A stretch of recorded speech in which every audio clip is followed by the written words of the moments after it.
Salut à tous les amis, j'espère que vous allez bien. On se retrouve aujourd'hui, mercredi 20 mai 2026 pour une nouvelle vidéo. J'espère que vous allez bien.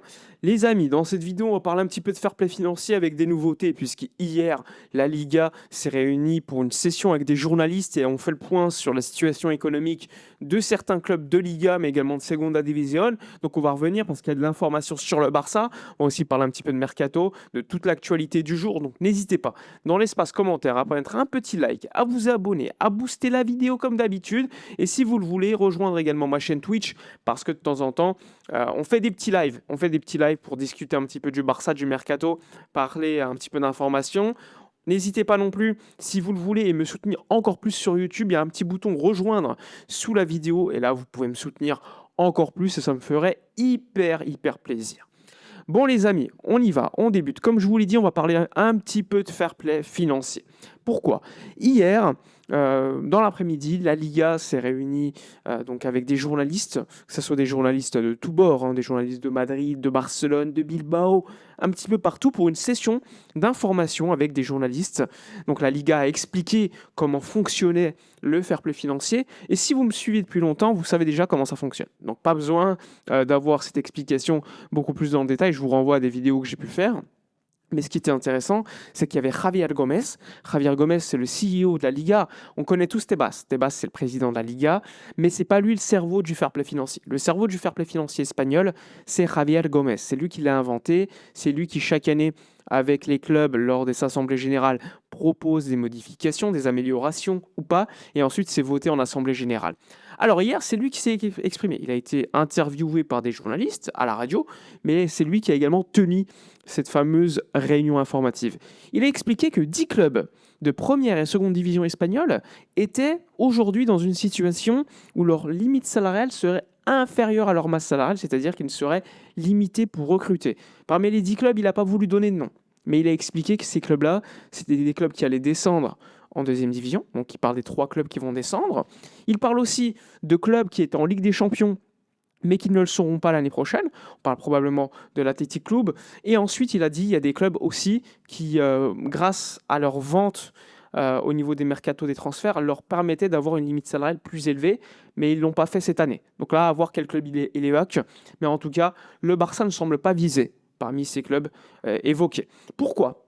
Il explique en off à des journalistes que le Barça sera le 1er juillet, comme je vous l'avais expliqué lors de différentes vidéos, soumis à la règle du 1 pour 1. Pourquoi?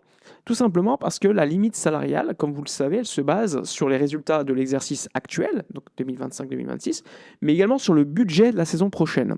Le budget de la saison prochaine, il l'explique à la radio, il dit le Barça va avoir une 3e tribune ouverte, donc plus de revenus. La Cadena Ser a parlé de 83 millions d'euros de plus de revenus, donc forcément, ça augmente la limite salariale. Il y a aussi le fait qu'il explique, il y a le départ de Robert Lewandowski qui représentait près de 37-38 millions d'euros dans la masse salariale, que ce soit l'amortissement et également le salaire. Donc ça fait quand même beaucoup d'argent. Et donc déjà à eux deux, avec la réouverture du stade, plus ça fait déjà 120 millions d'euros de différentiel positif. Tu peux également ajouter les 28 millions d'euros des sièges VIP qui devraient arriver selon le CEO de la Liga, Javier Gómez. Ils sont budgétés et considérés comme reçus, mais il faudra évidemment que le Barça les reçoive afin qu'ils soient comptabilisés de manière positive. Donc ça fait un gros différentiel hyper positif pour le Barça qui permet d'avoir une limite salariale supérieure à la masse salariale. Comme je vous l'avais expliqué, il y a aussi le fait que le contrat actuellement de Christensen ne soit pas sur la saison d'après, Rashford non plus, Cancelo, etc. Forcément, la limite salariale elle est supérieure à la masse salariale et c'est pas une surprise, je vous l'avais expliqué. Donc c'est quand même une excellente nouvelle. Maintenant, l'important, et c'est ce que j'explique constamment lorsque je suis en live, lorsque je fais des petites démonstrations de comment ça fonctionne, la limite salariale, la masse salariale, etc. Ce qui importe maintenant, c'est de connaître la marge positive. Parce que c'est bien beau, si tu as la règle du 1 pour 1, mais avec une marge de 5 millions d'euros, c'est pas ouf.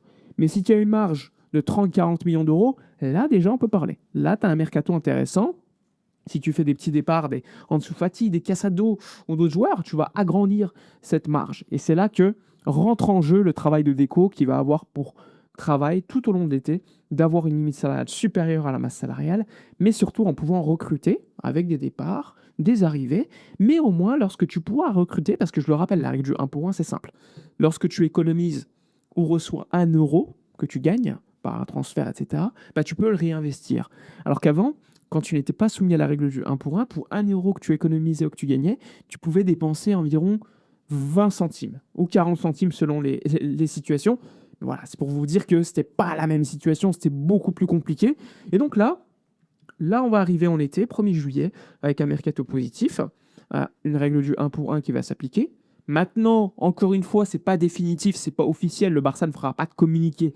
Pour autant, il faudra que le Barça finisse l'exercice actuel au vert, à l'équilibre, pour montrer à la Liga, vous voyez, on a réussi à avoir une économie saine. Pas besoin de vente ou de je sais pas quoi. On a une économie saine aujourd'hui et donc vous pouvez nous faire confiance sur le budget de la saison prochaine. A priori, ça sera le cas. Avec l'ouverture du stade, les revenus vont encore monter. Je parle du 3e étage, évidemment. Et en plus, évidemment, il faudra voir s'il y a des départs, s'il y a des arrivées. Mais en tout cas, quoi qu'il en soit, le Barça aujourd'hui n'est pas encore soumis à la règle du 1 pour 1. C'est normal. Nous sommes en mai et le mercato n'est pas ouvert. Ce qui nous intéresse, c'est de savoir qu'on l'est soumis à cette règle lors du début du mercato, à partir du 1er juillet, même si le mercato débute le 15 juin. En réalité, au début de l'exercice comptable, c'est là où le Barça exécute ses dossiers ou pas. Donc le Barça, l'été prochain, va débuter le mercato à la règle du 1 pour 1, ce qui est hyper important. Maintenant, comme je vous l'ai dit, l'inconnu, c'est de connaître la marge dont le Barça aura à sa dispo et la marge positive dans laquelle il est soumis à la règle du 1 pour 1 à partir du 1er juillet. Évidemment, il faudra patienter un petit peu les départs et surtout les petites informations qui peuvent sortir, que ce soit de Marta Ramon, très proche de la Liga, très proche du Barça au niveau économique, que ce soit de Anaïs Martí de La Vanguardia ou d'autres journalistes qui ont pour habitude de nous donner ces informations un peu plus tard qu'au mois de mai. Mais évidemment, je serai là pour vous donner ces informations. Voilà ce qu'il fallait évoquer sur le dossier du fair play financier pour que vous compreniez un peu comment ça marche et pourquoi le Barça se sent confiant, comme je vous l'expliquais, pour être à la règle du 1 pour 1. Là, c'est pas qu'une confiance, c'est également une confirmation par la Liga. Et Javier Gomez l'expliquait hier à la radio, il disait normalement ça devrait être bon, donc pas de problème. Ensuite, le mercato actuellement. Les dossiers sont encore, comme d'habitude, un petit peu en stand-by parce que le Barça, même si Javier Gomez, il a dit hier, 95% des clubs savent déjà leur situation pour l'été prochain. Il a parlé de la situation sauter à la règle du 1 pour 1 ou pas, mais il n'a pas précisé la marge. Pour l'instant, les clubs ne la connaissent pas, et donc forcément, il faut patienter. Mais on le sait, aujourd'hui, le dossier numéro 1, c'était Julián Álvarez, mais ça semble très compliqué. Mais bon, on verra. Et João Pedro a gagné beaucoup de poids dans cette volonté de la part du Barça de se renforcer au poste de numéro 9. Maintenant, il faudra voir si c'est faisable ou pas, si Chelsea est vendeur, à quel prix, et surtout, forcément, est-ce que le Barça se renforcera à d'autres postes? Oui, mais à quel montant? Est-ce qu'ils pourront le faire avec une grosse puissance financière, ou est-ce que ce sera de manière assez limitée, avec des joueurs un petit peu de complément? On suit un petit peu ce qui se passe du côté de Tottenham, parce que, moi je vous l'avais expliqué, priorité Bastoni en défense, mais le Barça s'est renseigné également sur Cristian Romero, l'international argentin. C'est vrai qu'il prend beaucoup de cartons rouges, très agressif. Mais encore une fois, le Barça cherche quelqu'un d'expérimenté qui peut aider cette équipe, qui est différent de ce qu'on peut avoir avec Gérard Martin et Pau Cubarsí, qui sont des excellents relanceurs, qui peuvent gagner des duels, mais ce n'est pas non plus leur caractéristique première, et qui ne soit pas trop cher. Donc là aussi, il faudra voir si Tottenham descend en seconde division. Là, ça pourrait être une alternative assez intéressante. Il y a aussi le dossier Van de Ven, mais qui n'est pas un dossier, on va dire, super considéré par Deco comme urgent. C'est juste un joueur qui est suivi comme tant d'autres. Donc pour l'instant, il n'y a pas d'avancée notable sur le poste de défenseur. Ce qu'on peut noter, néanmoins, c'est que le Barça avance, fait des réunions sur les différents numéros 9, même si Julián Álvarez est la priorité et le joueur le plus apprécié à ce poste-là. Vous le savez, c'est compliqué à cause du prix, à cause de l'Atlético qui peut avoir une posture très compliquée avec le Barça parce que c'est un autre club du championnat espagnol. Donc il faudra voir tout ça. Mais en tout cas, Deco continue de travailler en attendant le dernier match de championnat. Et surtout, les réunions en flic Deco vont avoir lieu, vont s'accélérer pour prendre des décisions tout simplement sur l'avenir de certains joueurs parce que le Barça n'est pas tenu que par le sportif, hein. L'économie suit le sportif. Quid de Andreas Christensen, quid de certains joueurs comme Marc Casado, Ansu Fati, est-ce qu'il va signer ou pas à Monaco? A priori, oui. Donc on verra là aussi, comme d'habitude, ce qui va se dérouler. Mais en tout cas, important, hein, année de Coupe du Monde. Il y a le temps, les gars, il y a le temps. On est le 20 mai. J'entends des gens dire ouais, le mercato, il va être raté. C'est une catastrophe, il n'y a personne. Doucement, les gars. Doucement. Il peut se passer énormément de choses. Des joueurs qui ne sont pas sur le marché peuvent devenir des joueurs, des pistes super intéressantes par la suite. Le mercato, c'est mouvant, ça bouge tout le temps. Donc attention, doucement, tranquillement, on s'installe et on observe. Je serai là pour vous commenter tout cela. En tout cas, voilà pour la vidéo de la journée. N'hésitez pas dans l'espace commentaire à donner votre avis, à liker, commenter, partager. Moi, je vous dis à la prochaine et d'ici là, comme d'habitude, portez-vous bien.